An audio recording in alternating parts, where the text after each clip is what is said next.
Inspirai, ó Deus, as nossas ações e ajudai-nos a realizá-las, para que em vós comece e para vós termine tudo aquilo que fizermos por Cristo nosso Senhor. Amém.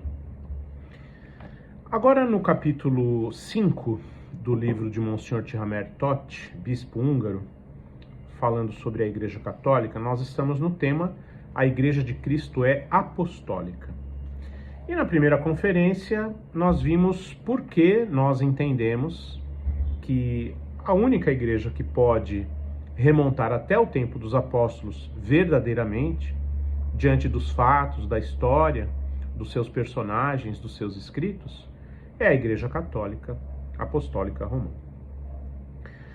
Portanto, vamos dar sequência no raciocínio de Monsenhor para que possamos entender ainda um pouquinho melhor o que significa este título, A Igreja de Cristo é Apostólica. O termo apostólico significa ainda mais do que vir diretamente dos apóstolos, do que ter os sucessores dos apóstolos. Significa que o ensino da Igreja Católica é o mesmo ensino que o da Igreja dos tempos dos apóstolos. É o mesmo ensino, não mudou absolutamente nada. Por que podemos dizer isso? Primeiro exemplo. Quem já visitou as catacumbas romanas, aqueles longos corredores subterrâneos, onde nos primeiros séculos, nos primeiros 3 principalmente, os cristãos enterravam os seus mártires. Não precisa longas explicações para compreender que a nossa fé é hoje a mesma daquele tempo. Porque ali, cada pedra, cada tumba, cada inscrição proclama a antiguidade da religião católica atual. Eu já tive a oportunidade de visitar as catacumbas em Roma, e é exatamente assim como descrito aqui, neste parágrafo.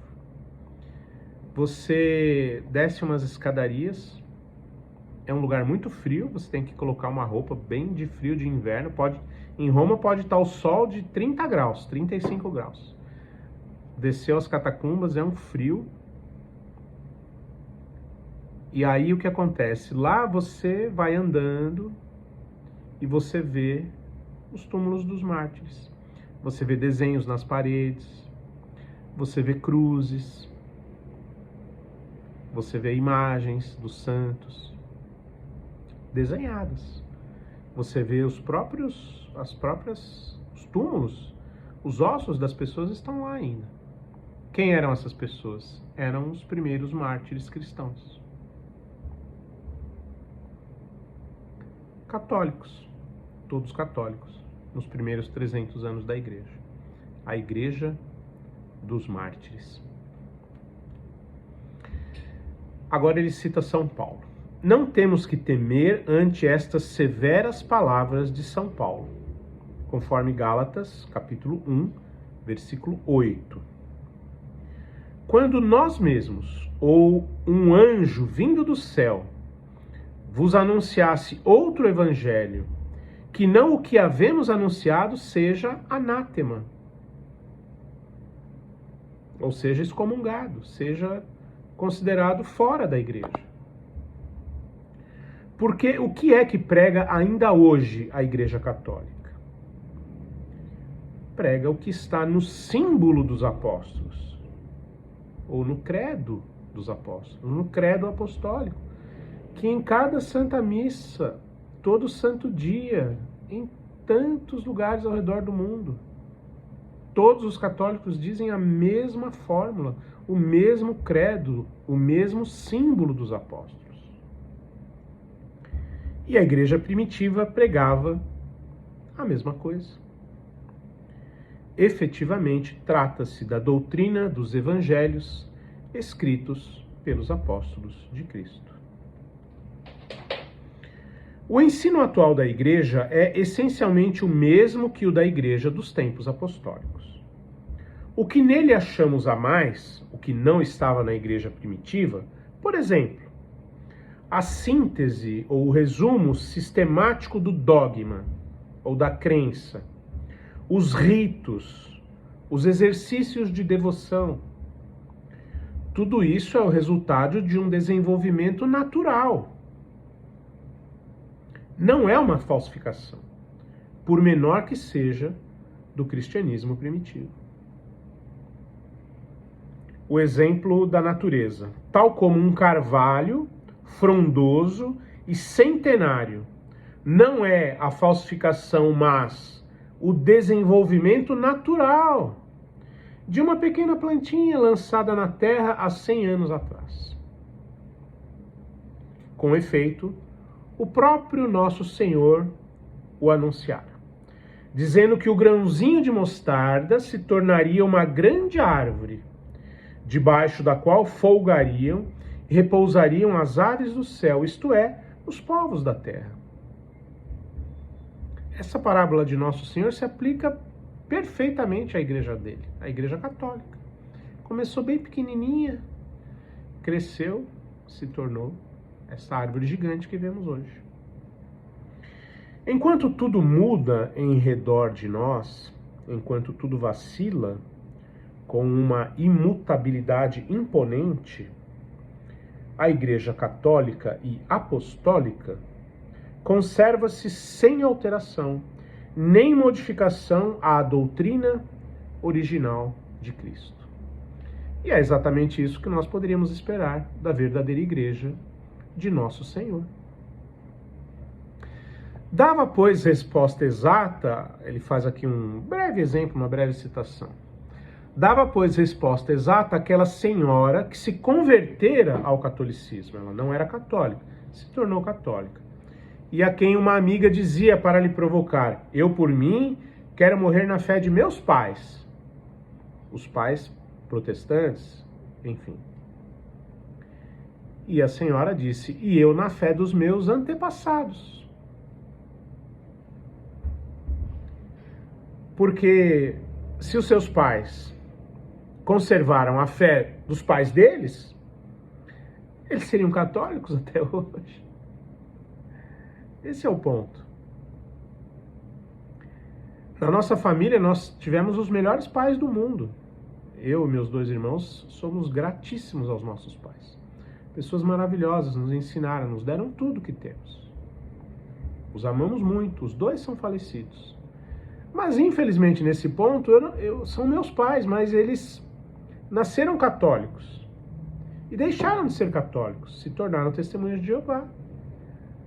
Com isso, eu e meus irmãos nascemos nas Testemunhas de Jeová e fomos testemunhas de Jeová. A minha irmã foi até falecer, eu e meu irmão, por uma graça que ainda não conseguimos entender, deixamos a seita das Testemunhas de Jeová e nos tornamos católicos de novo. Meus pais nos céus, eles entendem, certamente entendem. Eu rezo todo dia por isso. Porque eu não estou indo contra os meus pais, meu pai e a minha mãe. Não. Eu estou indo a favor dos pais deles, dos avós deles e de tantos outros que eram católicos. Então nós, vamos dizer, tivemos um desvio no curso e a gente voltou para o curso. Mas foram pais maravilhosos que nós tivemos. E esperamos encontrá-los em breve, né? Bem, outros exemplos. Os nossos 7 sacramentos são os mesmos da Igreja Católica e da Igreja Apostólica. Os sacramentos são os mesmos, não mudaram, continuam sendo os mesmos. 7. Quais são? A Igreja Apostólica conheceu o batismo? Sim. Quem ousaria negá-lo? Cristo não deu porventura este ensinamento, conforme Mateus 28:19? Ide ensinai todas as nações, batizando-as em nome do Pai, e do Filho, e do Espírito Santo. lemos a respeito do diácono Filipe, que ele deu o batismo em Samaria, Atos 8:12, que batizou um funcionário da rainha da Etiópia, Atos 8:38. Lemos ainda nos Atos dos Apóstolos, em Atos 9:18, que São Paulo foi batizado por Ananias. E depois ele cita em Romanos 6:3, nós todos que fomos batizados em Jesus Cristo, foi na sua morte que fomos batizados. E o próprio São Paulo batizava, ou mandava batizar, os que acreditavam na sua pregação. Olha quantos exemplos temos. Atos, capítulo 16, versículo 15. Atos 16, 33. Atos 18, 8. Atos 19, 5. 1 Coríntios 14, 16. Aqui o primeiro sacramento, o batismo. Como é hoje na Igreja Católica, era no tempo dos apóstolos. Está nas Escrituras. Outro sacramento, o segundo, a confirmação ou crisma. A igreja primitiva conheceu a confirmação? Os apóstolos, aqui cita Atos 8, 14 a 17. Os apóstolos que estavam em Jerusalém, tendo sabido que a Samaria recebera a palavra de Deus, a ela enviaram Pedro e João, os dois principais apóstolos. Estes, chegados ao meio dos samaritanos, oraram por eles, a fim de que recebessem o Espírito Santo. Intercessão, um orando pelo outro. Mas no caso dos apóstolos, dos sucessores dos apóstolos, tem mais. O que eles fizeram? Então Pedro e João impuseram-lhes as mãos. E então eles receberam o Espírito Santo. Portanto, receber o Espírito Santo vem diretamente da imposição das mãos dos apóstolos e dos seus sucessores, os bispos e padres da Igreja Católica. É assim que até hoje o Espírito Santo é transmitido para todos os seguidores de nosso Senhor Jesus Cristo.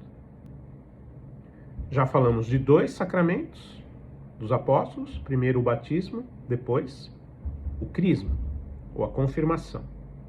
Agora o terceiro, a Eucaristia, ou a comunhão, ou a missa, a Santa Missa. Este é o terceiro sacramento. A Igreja dos Apóstolos conheceu a Eucaristia, a Santa Missa e a comunhão? 1 Coríntios capítulo 11, versículos 28 e 29, responde e não deixa nenhuma dúvida. São Paulo. Prove-se cada um a si mesmo, e assim coma desse pão. Porque quem come e bebe indignamente, come e bebe a própria condenação, não discernindo o corpo do Senhor. Descrição claríssima de São Paulo a respeito da comunhão, da Eucaristia, do partir do pão, do comer do pão, da missa católica. Quarto sacramento. Conheceu a Igreja Apostólica o sacramento da penitência? E como conheceu? Sob uma forma bem penosa, sob a forma da confissão pública. Basta lermos os Evangelhos e os Atos dos Apóstolos. Quinto sacramento, a extrema unção. Será que a Igreja Apostólica conheceu esse sacramento da extrema unção? Ou da unção dos enfermos? Agora aqui é citado o texto de Tiago, capítulo 5, versículos 14 e 15, onde o apóstolo diz assim: Acha-se entre vós alguém enfermo ou doente? Chame os sacerdotes da igreja, e eles orarão junto ao doente, ungindo-o com óleo em nome do Senhor. E a oração da fé salvará o doente, e o Senhor o restabelecê-lo-á. e se ele cometeu pecados, ser-lhe-ão perdoados.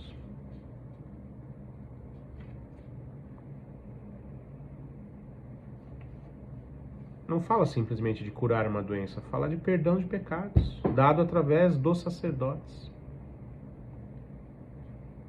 Os sacerdotes católicos têm esse poder. Os evangélicos, os protestantes, infelizmente não têm.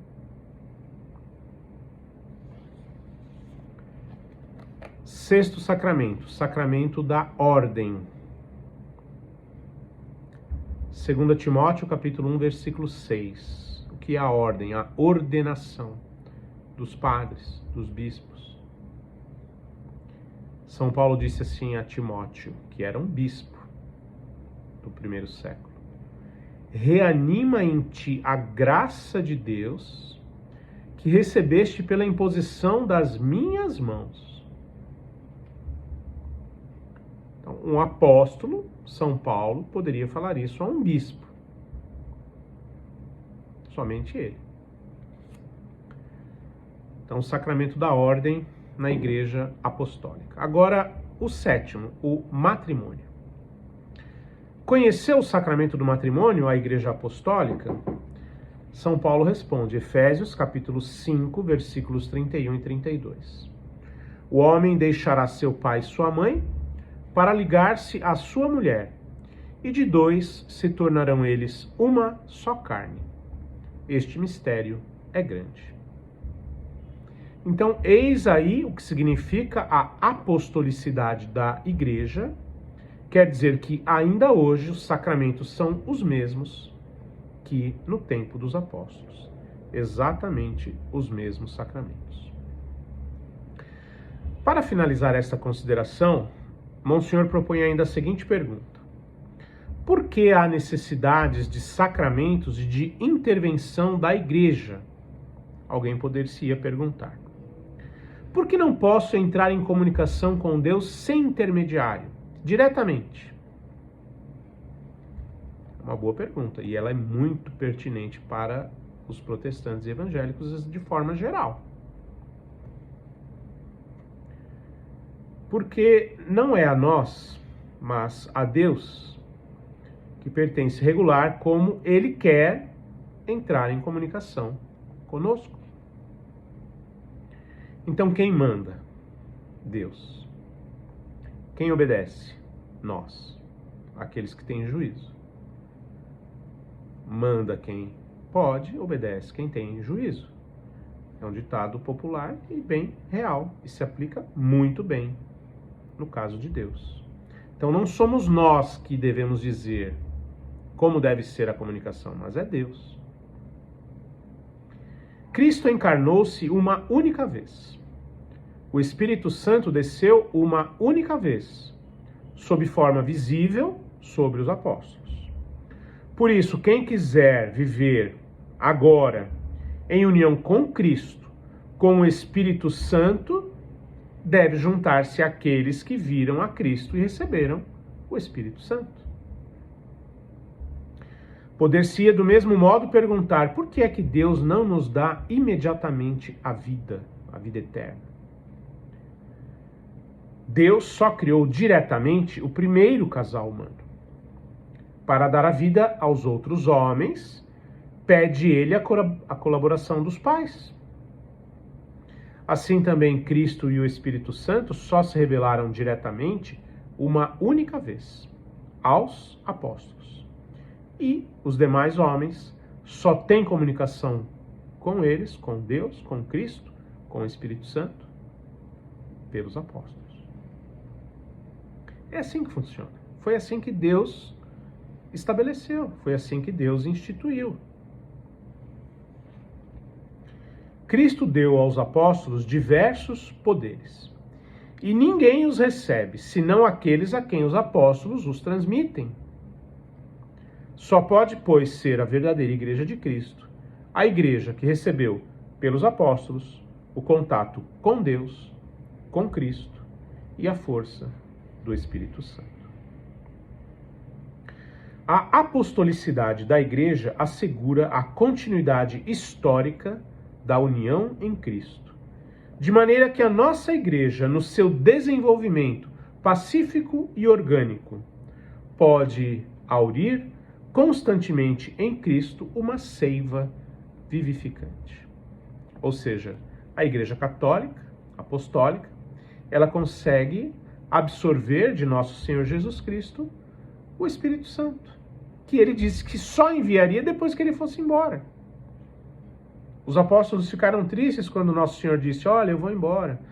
Não, não vai, não, eu vou, mas olha, é para o vosso bem que eu vou, porque se eu não for, eu não mando o Paráclito, eu não mando o Espírito Santo, o vosso ajudador, o vosso defensor. Aquele que vos ensinará todas as coisas no decorrer dos séculos, que é o que o Espírito Santo vem fazendo até hoje. Então, nosso Senhor cumpriu exatamente aquilo que ele disse que iria fazer dentro da sua Santa Igreja Católica. Enviou o Espírito Santo e por isso todos nós hoje estamos vivos e podemos ainda professar a fé dos apóstolos. Louvado seja nosso Senhor Jesus Cristo, para sempre seja louvado.